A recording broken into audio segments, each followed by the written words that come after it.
দেখেন, বারবার বলি যে এনসিপি দায়ের থেকে আসার বড় একটা দল হয়ে গেছে। আসলে ভাবা যায় যারা দিনরাত জুলাই জুলাই জুলাই চেতনা, জুলাই শহীদ, জুলাই এটা, জুলাই সেটা, আর আজকে সেই ঐতিহাসিক 5ই আগস্টে যখন সারা বাংলাদেশ থেকে মানুষ আসছে এই জুলাই অভ্যুত্থানের যে অনুষ্ঠান, উদযাপন অনুষ্ঠান দেখার জন্য, সেই অনুষ্ঠানে এই দলটার যারা প্রধান স্টেক হোল্ডার বা এই অনুষ্ঠানটার এনসিপি, তাদের প্রথম সারির 5 জন নেতা আশ্চর্যমূলক, মানে আমার কাছে লাগছে যে এদের কি জ্ঞান বুদ্ধি আসলে নাই।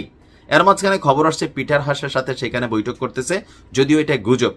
কিন্তু এত বড় একটা অনুষ্ঠান ফেলে, এত গুরুত্বপূর্ণ চেতনাকে ফেলে নিজেরা রিল্যাক্স করতে গেছিলাম। আমার রাগ হইয়েন না, মাওলানা মামুনুল হক সাহেব যখন ওই ঘটনার মধ্যে পড়লেন তখন তিনি বলছিলেন যে অনেক টায়ার্ড ছিলাম, ক্লান্ত ছিলাম, এই কারণে হোটেলে গেছিলাম একটু রিল্যাক্স করতে। ঠিক একই ভাষায় আজকে নাসিরউদ্দিন পাটোয়ারি বলল কি যে 1 মাস জুড়ে তারা যে কর্মকাণ্ড করছে এগুলো নিয়ে অনেক টায়ার্ড, সারা দেশে ঘুরা, তো একটু রিল্যাক্সেশনের জন্য তারা কক্সবাজারে অবস্থান করছেন এই মুহূর্তে। তো কারা কারা? মুখ্য সমন্বয়ক নাসিরউদ্দিন পাটোয়ারি, মুখ্য সংগঠক সার্জিস আলম, মুখ্য সংগঠক হাসনাত আব্দুল্লাহ, জ্যেষ্ঠ যুগ্ম সদস্য সচিব তাসনিম জারা এবং তাসনিম জারার স্বামী ও এনসিপির যুগ্ম আহ্বায়ক খালেদ সাইফুল্লাহ। নাহিদ সম্ভবত যায় না, নাহিদ আজকে প্রোগ্রামে তিনি হয়তো সেখানে উপস্থিত হচ্ছেন, আমি জানি না তিনি যাচ্ছেন কিনা। তো 1 বছর পূর্তির এই বিশেষ দিনে কেন, কি এমন ঘটনা হয়েছে যে কক্সবাজার গিয়া তারা আপনার টায়ার্ড কাটাইয়া রিল্যাক্স ফিল করতে চাচ্ছেন? এদিকে এত বড় আয়োজন, এত বড় অনুষ্ঠান, সেই অনুষ্ঠানে এনসিপি নাই। কক্সবাজার বিমানবন্দর সূত্র বলছে আজকে, এমন না যে আগে গেছে, কোনো পূর্বঘোষিত প্রোগ্রাম ছিল, আজকে বেলা 11:30টার দিকে বাংলাদেশ বিমানের একটি ফ্লাইটে এই 5 নেতা কক্সবাজার বিমানবন্দরে অবতরণ করেন।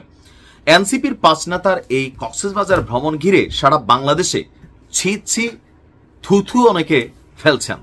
অপরদিকে আবার হান্নান মাসুদ তিনিও বলছেন গতকালকে রাতে ফেসবুকে স্ট্যাটাস দেয়া যে 158 জন সমন্বয়ককে দাওয়াত দেওয়া হয় নাই, এই কারণে তিনিও আপনার এই প্রোগ্রামে যাবেন না। এখন তারা আছে কোথায়? বিমান থেকে অন্যান্য যাত্রীদের সাথে নেমে এনসিপির 5 নেতা 20 কিলোমিটার দূরে উখিয়ার ইনানি সৈকতের 5 তারকা hotel sea pearl beach resort and স্পাতে আপনার তারা অবস্থান করছেন। হোটেলের মাইক্রোবাসে তাদের বিমানবন্দর থেকে নিয়ে যাওয়া হয়। তো কেন আসলে তারা সেইখানে গেলেন? এমনকি যাওয়ার আগে সেখানের আইন শৃঙ্খলা বাহিনী বা প্রশাসন কাউকে বিষয়টা অবগত করানো হয়নি। সেখানে গিয়ে যদি তারা ধাওয়া খায়, গোপালগঞ্জের ঘটনা তো দেখছেন, আর্মি কিভাবে তাদেরকে বাঁচাই নিয়ে আসছে। সো হঠাৎ করে সেখানে গেল, কারোর সাথে যোগ নাই, জিজ্ঞেস নাই, প্রশাসন জানে না, যাই যদি কক্সবাজার সৈকতে একটা ধাওয়া খায়, পরে তো ভাই দোষ হবে কার? আওয়ামী লীগের। এই ধাওয়া যে কোনো কেউ দিতে পারে। সারা বাংলাদেশের মানুষ যখন এই দিনটার জন্য নিজের পকেটের টাকা খরচ করে, ডক্টর ইউনূসও কম না, 8 জোড়া ট্রেন ভাড়া করছেন 30,46,000 টাকা দিয়া, তো মানুষ আনার জন্য। আর এই দলটার এনসিপির এই প্রধান 5 নেতার আজকে কক্সবাজার ভ্রমণ আপনি কিভাবে দেখছেন? আসলে কি সবই চাপাবাজি, চেতনাবাজি? পয়সা কামাইছেন প্রত্যেকে, টাকা পয়সার মালিক হয়েছেন, নানান জায়গায় নিজেদের পরিবারকে সেট আপ করে ফেলছেন, এরকম অভিযোগ আছে। বাবাদের অবস্থান পরিবর্তন হয়েছে, নিজেদের অবস্থানের পরিবর্তন হয়েছে, কিন্তু এখন পর্যন্ত আজকের দিনে পুরো গণমাধ্যম জুড়ে শত শত নিউজ আছে এই জুলাই অভ্যুত্থানে যারা নিহত হয়েছেন, আহত হয়েছেন, কেউ চিকিৎসা পায় নাই, কারো বউ বাচ্চা এতিমখানায় গিয়ে আশ্রয় নিছে, কেউ এখনো শরীরে বুলেট নিয়ে ঘুরতেছে, এরকম শত শত স্টোরি আজকে পত্রিকা জুড়ে।